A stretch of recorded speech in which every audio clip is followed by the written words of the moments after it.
Channel நண்பர்களுக்கு வணக்கம். என்னோட வாழ்க்கையில எத்தனையோ நாய்க்குட்டிகள வாங்கி நான் வளர்த்துருக்கேன். எதுலயுமே எனக்கு இந்த அளவுக்கு ஆழமான ஒரு மனபாதிப்பு அப்படிங்கிறது வந்ததே கிடையாது. ஆனா, இந்த ராட்வைலர் நான் வளர்த்த ஒரு 3 வருஷத்துல பார்த்தீங்கன்னா, இவள மாரி ஒரு சிறந்த ஒரு ப்ரீட் யாருமே இல்ல அப்படிங்கிற அளவுக்கு ஒரு மிகப்பெரிய பாசக்காரியா, மனசுல நீங்காத வடுவாவே போயிட்டா. இப்ப அவ என் கூட இல்ல. இப்ப நீங்க பார்க்குறீங்க பார்த்தீங்களா? இந்த இடத்துல தான் நாங்க அவள புதைச்சிருக்கோம். இவளோட நினைவுகள் அப்படிங்கிறது எங்களோட குடும்பத்துல நீங்காத வடுவா மாறிடுச்சு. குடும்பத்துல ஒருத்தரை இழந்தது போல நாங்க எல்லாருமே தவிச்சுக்கிட்டு இருக்கோம்.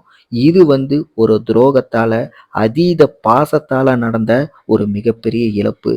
எந்த அளவுக்கு பாசமா வளர்க்கணுமோ, அதையும் தாண்டி பல மடங்கு அதிகமாவே நான் பாசமா வளர்த்துட்டேன். அதனாலேயே என்னமோ அந்த பாசமே இவளோட உயிருக்கு யமனா அமைஞ்சிருச்சு.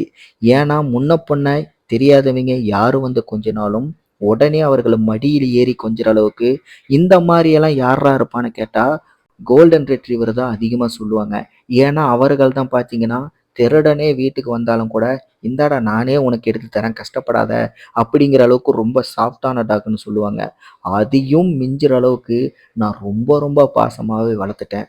அந்த பாசம் தான் எவன் நம்ம உயிர எடுக்க போறான்னு தெரியாமலே அவங்கிட்டயே கொஞ்சம் போயி, அவனே விஷத்த குடுத்து, ஏமாத்தி நம்ம ரோசிய கொன்னுபுட்டான். இப்ப பார்த்தீங்கன்னா, அவரோட இழப்பு அப்படிங்கிறது உண்மையிலேயே மிகப்பெரிய இழப்பா எங்க வாழ்க்கையில அமைஞ்சிருச்சு. இவை இல்லாம எங்களோட வாழ்க்கையே பார்த்தீங்கன்னா, ஒரு இருண்ட வாழ்க்கையா போயிடுச்சு. எவ்வளதாங்க வாழ்க்கையில இழக்க முடியும்? உண்மையான பாசம் அப்படிங்கிறது மனிதர்கள்கிட்ட இருந்து கிடைக்குதா அப்படின்னு சொல்லிட்டு கேட்டா, அது 0% தாங்க. ஏன்னா யாருமே எந்த ஒரு சூழ்நிலையை பொறுத்து தான் நம்ம மேல பாசமா இருக்காங்களா, இல்லையா அப்படிங்கிறது நம்ம புரிஞ்சிக்க முடியும். அதே மாரி நம்ம மேல பாசமா இருக்காங்கன்னா, எல்லா சமயத்திலுமே கூட நம்ம மேல பாசமா இருக்க மாட்டாங்க.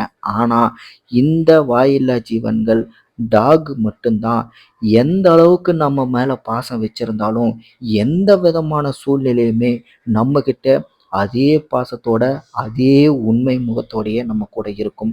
இந்த மாரி ஒரு பிறவி யாருக்குமே அமையாதுங்க. அந்த அளவுக்கு ஒரு நன்றியுள்ள ஜீவன்கள் சொல்றாங்கல்ல, அந்த அளவுக்கு அவர்கள் பாசத்தையும் உண்மையா குடுக்கக்கூடிய ஜீவன்கள். அவர்கள கொல்றவங்களுக்கு என்ன தண்டனை கிடைக்கும் அப்படிங்கிறத இந்த வீடியோவ பார்க்குற நீங்க ஒவ்வொருத்தருமே கீழ கமெண்ட்ல தெரியப்படுத்துங்க. அதே மாரி ரோசியோட நினைவுகளுக்கு நீங்களும் அஞ்சலி செலுத்தணும்னு நினைச்சீங்க அப்படின்னா, நீங்களும் இந்த வீடியோவ லைக் பண்ணிட்டு உங்களோட நண்பர்கள் நெறைய பேருக்கு ஷேர் பண்ணுங்க. எத்தன பேருக்கு நீங்க ஷேர் பண்றீங்களோ, அந்த அளவுக்கு இவளோட இந்த மரணத்துக்கு நீங்க ஆறுதல் சொல்றதா நான் நெனச்சுக்கிறேன். கண்டிப்பா இது ரோசிக்கு நீங்க செய்யக்கூடிய மிகப்பெரிய அனுதாபங்கள்ல முக்கியமானதுன்னு சொல்லுவேன். இதே மாரி ராட்வெயிலர் சம்மந்தப்பட்ட வீடியோக்கள் நீங்க பார்க்கணும்னா, கண்டிப்பா நம்ம சேனல சப்ஸ்கிரைப் பண்ணுங்க. நன்றி, வணக்கம்.